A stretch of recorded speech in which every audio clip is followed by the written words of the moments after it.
Milinji, thank you for sparing your precious time today to take us on this mutually enriching journey of Bodhayanta Parastar. Students of conflict resolution, we are always curious to learn how people resolve their disputes. So, in every community, and I'm sure even in your villages, there are people with different characters and personalities. I mean, studies have found that this gives rise to interstate disputes. So, how do the people in the villages you work with resolve their interstate disputes? So, all villages and at times even non-tribal villages to some extent, they have conflict resolution systems in place for generations. And in tribal villages that I have seen very closely and worked with, uh, they have a sabha or an assembly of the entire village where men and women sit together. Everybody is allowed to speak, not even allowed, I mean, allowed is not the right word, but everybody can speak up. There is no gender bias, there is no caste or tribe bias. People in a village community uh, of across all castes and tribes, they sit together. The area where I work in Jawahar, Vikramgarh, Mokhada, this kind of assembly is called panchayat. So people, when in referring to in their regular dialogues, people usually say कि पंच बसले, मतलब पंच बैठे हैं, पंच बैठने वाले हैं. So that is how it is referred to. So this punch does not refer to five. Although मतलब पंच पांच का मतलब five होता है. It's not about five. It is about the entire village sitting together to resolve a dispute. And there are a lot of customary restraints on this panchayat. One, of course, is that unless the disputing parties approach the panchayat doesn't intervene. Now, to give one example, if there is a husband-wife dispute, if you find that they both are drunk and beating each other, but the villagers, not the family, not the cousins or the nearby family, but the rest of the village will not intervene unless one of them approaches the panchayat. So panchayat doesn't take suo moto action. The disputing parties have to come to the panchayat. The other thing is, as I said, it is open. There is no restriction on anybody attending or participating. All villagers can participate. In Bhil and Bhilala communities of Madhya Pradesh, north of Narmada, in Jhabua, Alirajpur, this system is called Bidha.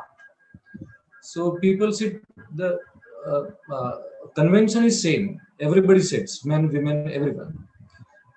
Now I work with Warli and Thakur tribes in Palghar and Thane districts. From my place, Narmada is at least 250 kilometers far. And then this is across Narmada, not even on this side of the Narmada, it is on the other side of the Narmada. But both tribes have a similar system. There is this openness, सब लोग साथ में बैठ सकते हैं, everybody can speak up. और एक बात इसमें ये होती है कि both disputing parties are supposed to speak up in that.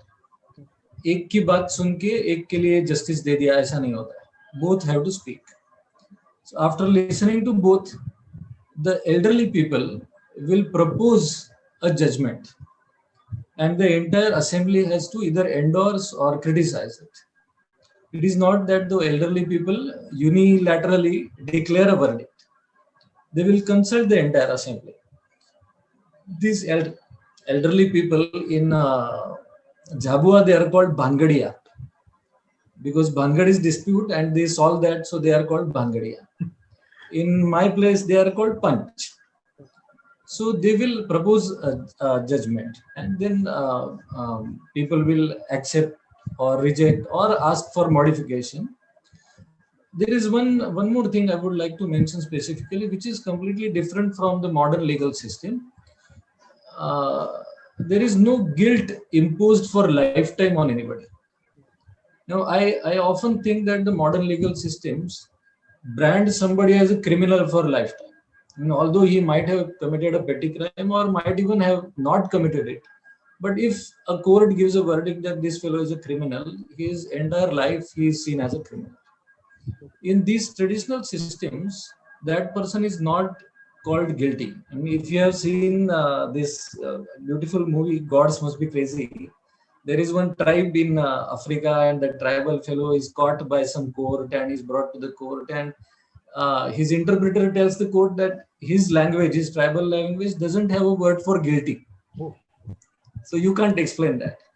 In our case, now if somebody is imposed a fine, then the punch will consider his capacity to pay, and they will also discuss installments of that fine to be paid. And if that person is willing to pay the fine, if he pays the fine, then he is just like every other villager in the village. But for all village community functions or weddings or public worship programs and all that, that person, man or woman, can participate just like everybody else. There is no taboo on that person. And this is, I find this really great.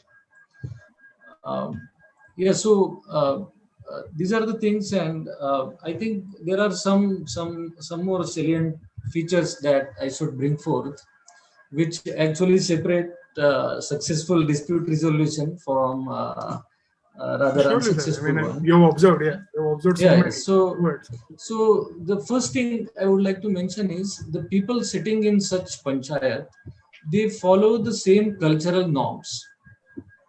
So the authority, that means the authority of panch or the elderly people is accepted by the people, all the people sitting in that panchayat. That is one thing. That is one rule or one norm which makes this dispute resolution system successful. The second one I would say is there are no extreme inequalities in tribal communities. Extreme inequalities मतलब ऐसा है कि somebody's per capita income, somebody's daily income is millions of rupees and somebody's is not even 100 rupees.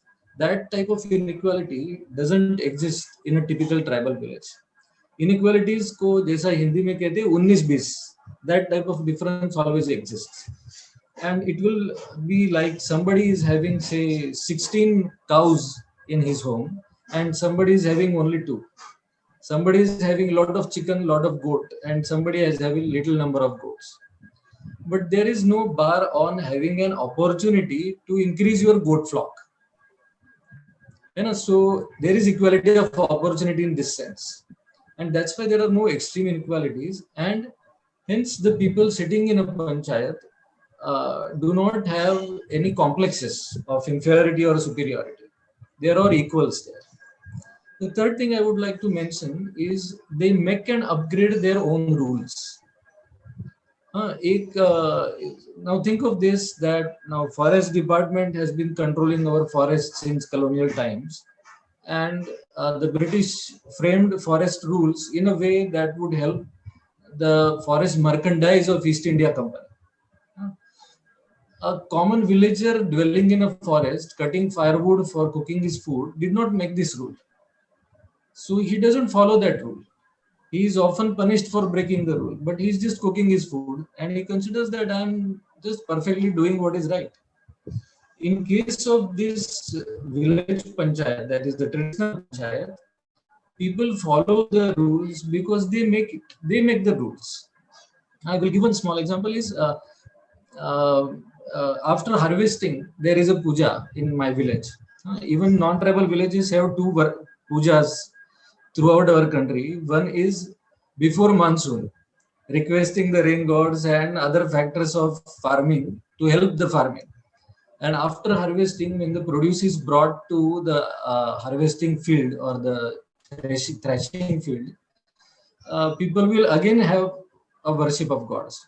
So in my village, where the entire tribe sits together to worship the gods for, in a way, thanking for the farming season, that also takes the form of village assembly, where people decide the wage rate in the village. People also decide how much amount is to be paid as divorce compensation, जिसको मराठी में पोटगी बोलते हैं, or I don't know the Hindi word for that or even the English word, but if there is a divorce, then a compensation is to be paid to the wife. So that compensation amount is also decided in that assembly. Some such decisions are taken by the village assembly, the villagers. So the rules are framed by people. And the fourth thing I just mentioned it earlier is that of no suo motu action.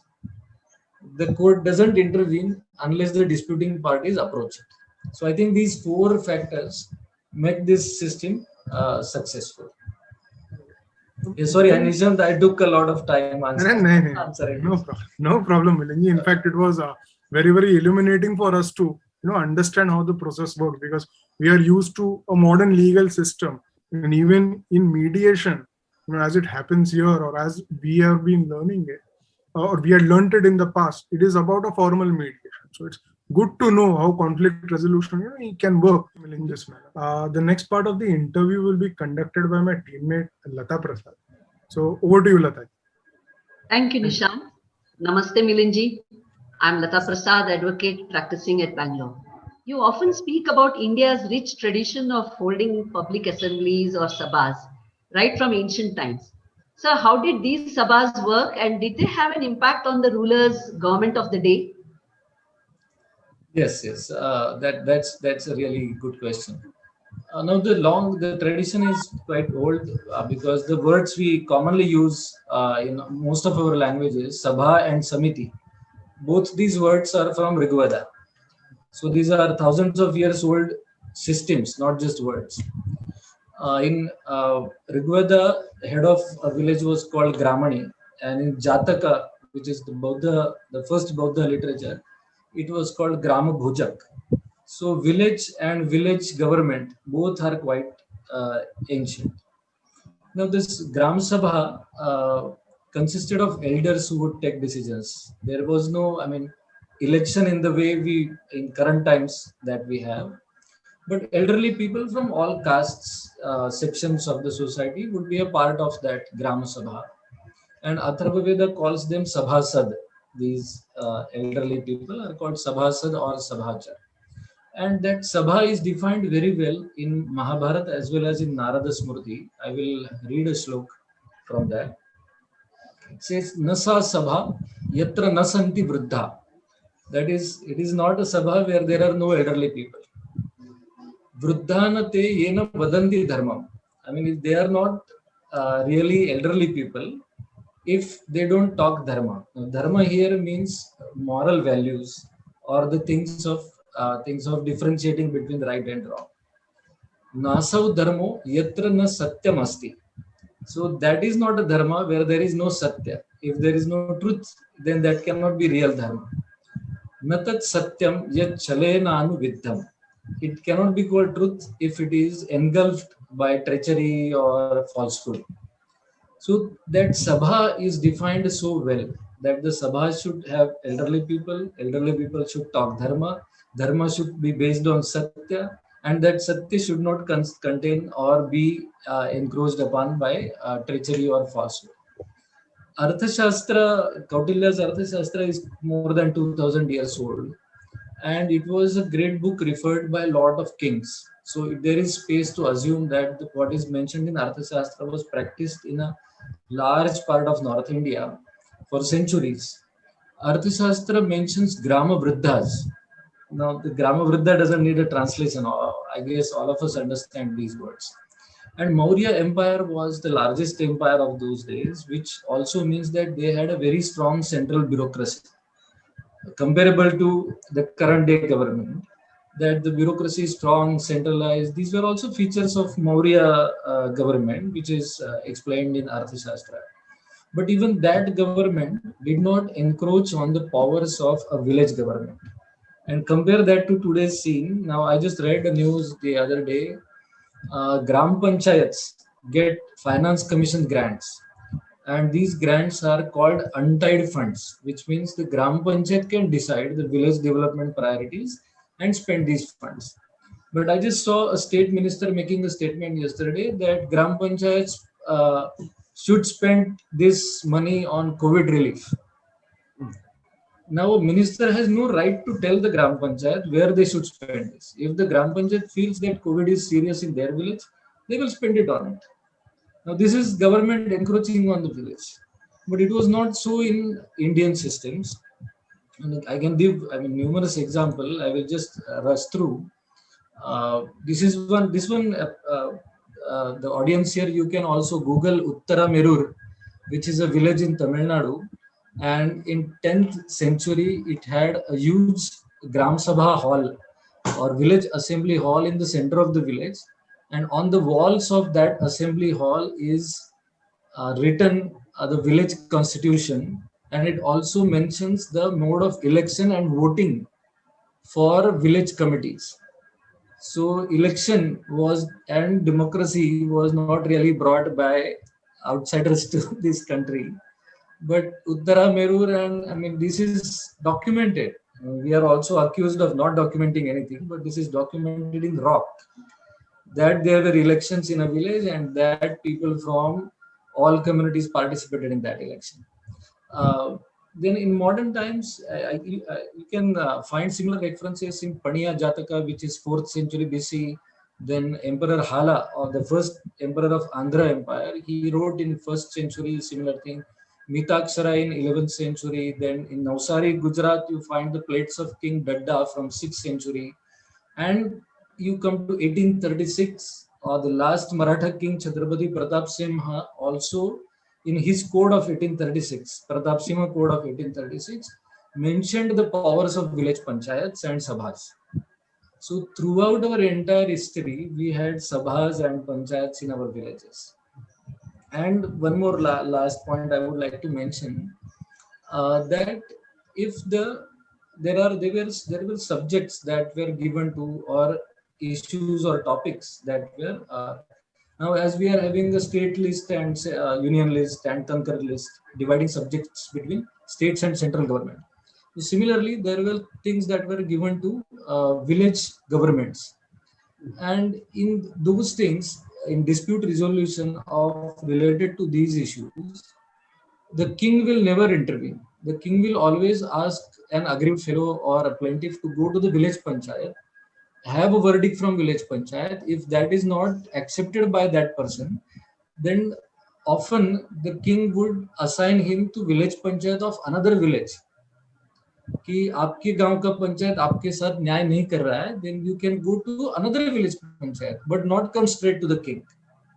And this story I have found in Yagyavalkya Smriti, in the Ibrahim Adil Shah of Bijapur, and in Shivaji Maharaj's orders of 1668. So whether Bijapur Sultans or Shivaji Maharaj or Yagyavalkya, all respect what is the what belongs to the village sabha or village panchayat. So even there was one celebrated judge, Ram Shastri Prabhune, from the late Peshwa rule, and Elphinstone, Mount Stuart Elphinstone, a British officer, he has mentioned that many of the judgments passed by Ram Shastri Prabhune were mere reiterations of village panchayats orders, which meant that village panchayats were extremely powerful and respected by the rulers of 4th century BC to 18th, 19th century. So Vayam has conducted various programs like Grama Sabha, Jagran.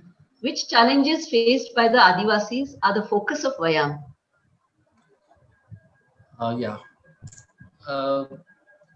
I think the heart of the challenge is deprivation from rights over resources.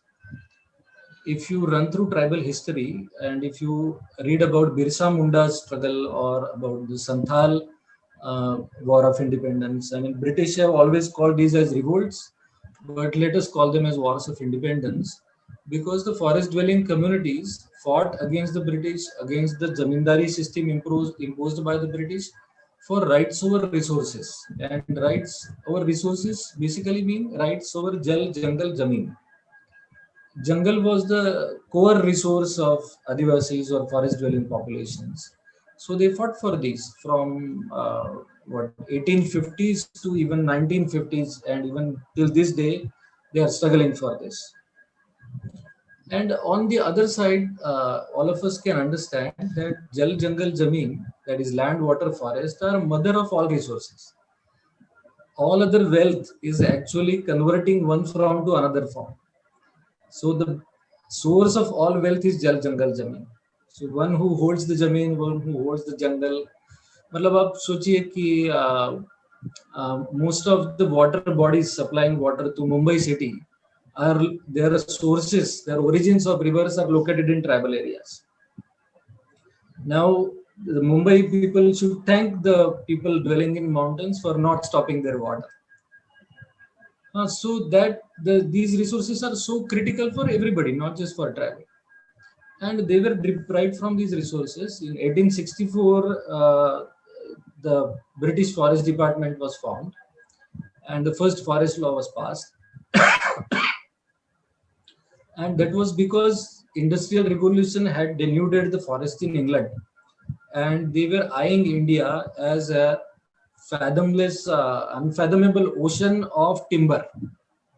So they wanted monopoly rights over timber, and so they created forest department. And even now, the forest department thinks that they are living in British days. So this was the first and foremost thing. And in 2006, a Forest Rights Act was passed. The Parliament, when passing that act, in its preamble mentioned that this is to correct historical injustice. So the Parliament, in black and white, recognized that in colonial times as well as after independence, these rights were not recognized, and these rights were mere survival rights. I need firewood to cook my food. That is a survival right. I need to get a lot of food from jungle. That also is a survival right.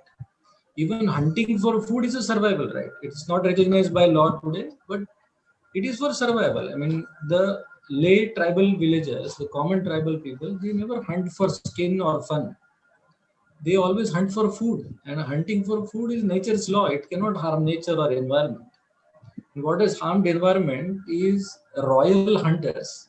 I mean, Lord Linlithgow, who killed 3,000 birds in one day at Bharatpur Lake, and other royalty throughout the country, all kings, maharajas, viceroys, British officers, Jim Corbett, Salim Ali, they were hunters. I mean, they are known as environmentalists, but they were hunters. They killed wild animals. They killed huge predators, not the tribals. But they were blamed that, oh, because of these people, the forest is dying, and they were actually deprived of these rights. So when Forest Rights Act was passed, my organization, Vayam, we started helping people with filing claims for land rights and forest rights. So they are cultivating land which is termed as forest land. It is not forest, but it is called forest land because our law does not define forest. Supreme Court said in a famous case that whatever is called forest by forest department is forest. So it is a farm called forest. So people actually got a right over that farm because of Forest Rights Act. We help people in legal process throughout this. We also had to do a lot of lobbying, advocacy, struggle, often antagonize forest department. I am having a lot of forest department officers as friends, but we still had a struggle with them. The other thing was right to choose development priorities. Just as I mentioned that central government dictating or state government dictating a Gram Panchayat that this is your development priority. People have their own priorities. Now, to give an example, there is a small fund now allotted to tribal villages called Tribal Subplan 5% Fund. So 5% fund is transferred straight to the village assemblies or Gram Sabhas, and it is untied fund. Again, that untied is a nomenclature because time and again the government keeps on interfering in that. But one good example from that I would like to share here is in some of the village assemblies, women suggested one work which was never thought of by any government person till then, was building a changing room at the water body. आपके गांव में there is one dug well or there is a river where women go for bathing and even men go for bathing.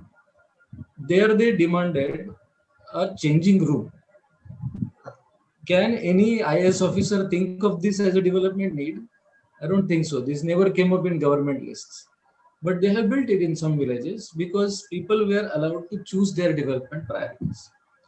There is one act passed in 1996, Panchayat's Extension to Scheduled Areas, PESA, which really gives enormous powers and traditional powers back to the Gram Sabha or the real village assembly. and that had remained on paper from 1996. Maharashtra government passed rules in 2014, Gujarat in 2011, some states in 2017, Madhya Pradesh, Jharkhand haven't yet framed rules. But in Maharashtra in 2014, when the rules were passed, we jumped on it because we thought this was an opportunity for people to get back their traditional right of choosing their development priorities. And deciding development priorities is to be done in Gram Sabha. As you mentioned in the beginning, Gram Sabha Jagran is one of our heart of the heart programs of Vayam movement, because Gram Sabha of a traditional tribal village is the place of trust for people. It is an expression of the bond of interdependence between people. They will not trust the Gram Panchayat, which is formed by Gram Panchayat Act for a certain population. Matlab, tribal areas, if you go to tribal areas, there are small habitations, small villages. And government sees one Gram Panchayat can be formed only for so many thousands of people. So government usually clubs 14 villages, 15 villages and forms one group Gram Panchayat. People have no trust in it because they haven't formed it. So this PESA law recognizes Gram Sabha in a tribal hamlet, a habitation, which has resonance with the traditions of sitting together, deciding together. So we made that the abode of power of people. And that's why Vayam took up Gram Sabha Jagran as this activity, and you will find on our YouTube channel, Vayam Movement or Vayam India, video of Gram Sabha Jagran rally that we had, where about 2,500 people from 42 villages walked in a rally, demanding that the government recognize their powers already mentioned in law and give them their funds. Now, this rally, people participated in without any cash incentive. I mean, there are a lot of rallies conducted by a lot of people, but nobody here paid them for their traveling from the village to the town place. And there were no individual promises. कि आपको ये scheme मिलेगा, वो scheme मिलेगा, आना free, जाना free, nothing of that sort was there. People traveled on their own expenses, people walked over a long route, and what they demanded was for their village, not for their individual benefit. So I think that strength is still there. We haven't lost it. And why not build over it? That again, Ashwin, I would like to mention, we learned from Gita, Nasate vidyate bhavo, na bhavo vidyate sataha. That is what you build on what exists. What doesn't exist is untrue. उसका अभाव ही होता है. So we learned this and it works. Thank you. Very beautifully explained, sir. Milinji, you are someone who gave up a lucrative job to work with villagers who are engulfed by inequalities and injustices. Sometimes even with all your hard work, you have nothing concrete to show as results. Even in such a scenario, it is vital to have the qualities of Sthita Prajna, person with a stable and balanced wisdom, as explained meaningfully in the Bhagavad Gita. So how do you achieve this equanimity and keep going?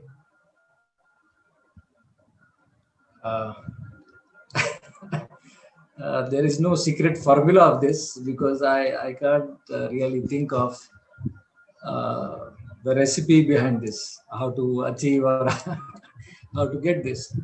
But people inspire us to go on and see, I mean, go anywhere in our country, people close to nature, people depending directly on the nature or having the symbiotic relationship with nature, whether it is fishermen, whether it is nomadic grazers, whether it is tribes in the forests. People have a humility towards nature, and people giving in, going slow. Even in development, we often come across people who are in haste of developing people. That doesn't really work. So people have taught us this, and even small achievements become celebration for us. I mean, one of our villages which does not have a road, I mean, now it got a road after 3 years of struggle for getting a road. That village used to be surrounded by floods in the monsoon, and the land required for the road was a forest land.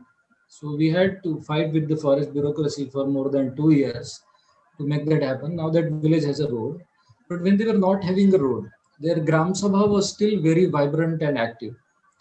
They got a bank account opened, they got government funds after a lot of lobbying and struggling. And after that, they decided to buy two revolving chairs and some 40, 50 normal chairs for their Gram Sabha meeting. And there was no road to bring these items. So they brought this on their heads, crossing a river and a mountain. And one of them took a video on smartphone, and all of us celebrated that so much. Now, this is such a small thing. Bringing chairs, what's the big deal with that? But people celebrated that because it is their victory, because they think that we are becoming more and more powerful. And that power, as you guys said in the beginning, there is mutual charging, or as to use the better words is bodhayanta parasparam, but I think in our current usage of terms, you can call it mutual charging. So people charge us, we charge them. And what you said, what you mentioned about concrete is actually minuscule for us. I can quote the impressive number of trees that we have planted in last 12 years. I can also give numbers of water bodies built and things like that. And as I mentioned in Narega, like people getting employment, people, some 3,000 people got forest rights, and there are so many numbers I can quote. But number is not the fun. The number is not the heart of our movement, because numbers are transient. They will change over years. They will go nowhere. What will last is people's awakening of inner power. The strength that Gram Sabhas of many villages have earned is our real output. And I will quote the same thing again, Nasate vidyate bhavo, na bhavo vidyate sataha, which means what exists can never lose its value, and what does not exist can never earn value. Where movement builds on what already exists within people. So we work on strengths rather than on problems. सामर्थ्य पे काम करने में मजा आता है, समस्या पे नहीं. So that's the secret of our enjoying these struggles. Very true, sir. Thank you, Milinji. This has been an illuminating conversation on the skills and mindset of a conflict resolver with all your wonderful insights on ancient wisdom. Sir, our sincere gratitude for sharing this with us today. I will now hand over the process to my teammate, Sarbari, for taking up some of our audience questions. Over to you, Sarbari. Thank you, Lata ma'am. Hello, Milinji. Hello, audience. I'm sure you are engrossed in our dialogue, and as I can see from the our chat box, which is already flooded with questions, I'm really sure that the insights shared by Milinji has already started planting the seeds of thought in the young minds as well as seasoned mind equally. And the first question that I have in our chat box is from one of our guest audience, Mr. Vijay Kumar Mishra. Milinji, the question is, do you think that presently the Adivasi communities have adequate access to justice, or are further measures required to improve it, Milinji? Yes, I think everybody knows the answer. That the current system of justice is not adequate for anyone. And I think very slowly our country is recognizing this, and I think even the courts are recognizing. But this is very slow. One example is that of having state police complaint authorities, of having tribunals to prevent cases coming from courts. In the same manner, to some extent, the state has recognized that village conflict resolution has a great value. If you see I think in Himachal or Uttarakhand, there was a system of Nyay Panchayats after independence. I haven't really studied much about that, but I think the state recognized that Nyay Panchayats can deliver justice easily, and it can be affordable, accessible to people. Similarly, in Maharashtra, I have seen that there are Tanta Mukti Samitis in every Gram Panchayat. Now, Tanta Mukti is what? Disputeless village committee. which actually is kind of revival of uh, um, village conflict resolution system. And Maharashtra has boasted, government has boasted in the past, giving Tanta Mukta awards to villages from where no case went to say police station in last 3 years. That village is called Tanta Mukta Gaon, and they are given some reward by the government. Now this is like government and the state recognizing from backdoor that village conflict resolution systems are required. If it is recognized openly and overtly, and if that system is supported by the judicial system, then that will be a great change in our judicial or justice delivery scenario. Because what I've seen with the traditional systems is, one is the traditional court functions in the language that every man, woman can understand. The other thing is it doesn't require any huge costs, doesn't delay the order or the verdict, doesn't really burden people with paperwork, and there are no laws to be referred to, can be known only to very, very learned people. That is not what happens with village courts. People know the law and it is in their language. Something from the ancient systems is these courts used to charge both parties for bringing the dispute to the court. And the courts were self-sustainable. They did not receive any money from the state. That's also something to be learned from. So I think such things can happen, and at least in Adivasi villages, there are no caste violences. So, and there is no honor killing and things like that in tribes. They are culturally far developed than many other communities. So we should begin with them. Yes, Milindji. I think the insight shared by you just now pretty much cover the question which one of our very senior batchmate, Mr. VK Jain, sent in the chat box, which was whether same methodology whether same methodology for dispute resolution is adopted irrespective of mistakes or crimes committed. So I would now rather like to pick up one question posted by Tanu ma'am, which says we must wonder if Indians don't follow rules because the people making rules do not make rules through consensus. What does it take to create consensus? Mediation, Milindji? We would like to have your Sorry, can you? I missed the last sentence. Can you repeat that? What does it take to create consensus? Is it mediation? Oh, create consensus. Yes. Oh,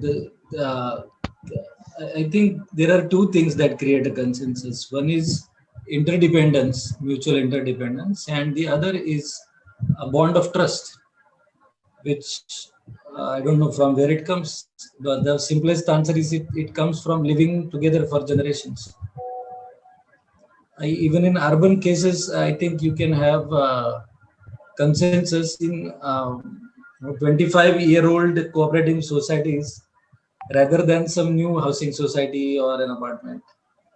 Milindji, now let me take another very relevant question, but very